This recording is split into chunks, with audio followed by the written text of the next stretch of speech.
সুমির বন্ধু বান্ধব আসবে বলে সুমি প্রথমবার মাছ বাজারে গিয়ে মাছ নিয়ে আসলো। তোর দেরি কিসের? কোদালের মতো দাঁতগুলো দিয়ে শুরু করে দাও মাছের আঁশ ছাড়ানো। এখানে যে ইলিশ মাছটা এনেছে এটা আমাদের দুপুরে খাওয়ার জন্য বাড়িতে এনেছে। ইলিশ মাছের শ্রাদ্ধ হতে তোমরা কখনো দেখোনি না, আজকে তোমরা দেখবে, কারণ কাকিমা খুব ভালো বানাতে পারে হলুদ ইলিশ। আমার সুমি আমাকে বললো তোমার পছন্দ মতো কিছু রান্না করো। পছন্দ মতো বলে এক গাদা হলুদ ঢেলে দিল, এতেই শেষ হয়নি, আরো দেবে দেখো। এরপর লবণ হলুদ দিয়ে মশলাটা ভালো করে কষা করে নেব। তুমি যেই পরিমাণ হলুদ দিয়েছো ইলিশ মাছে, এই সাংঘাতিক রান্না খাওয়ার পর মানুষ ইলিশ মাছের টেস্ট কম, নিম পাতার টেস্টটা বেশি পাবে।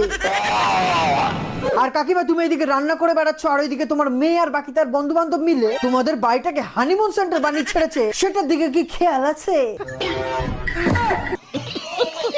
আমার ঘুগনি তো রেডি হয়ে গেল, কিন্তু রিঙ্কিদের গ্রুপের এখনো কেউ ঘুম থেকে ওঠেনি। তাড়াতাড়ি ঘুম থেকে কি করে উঠবে কাকিমা, তারা তো সারা রাত করেছে গল্প গল্প।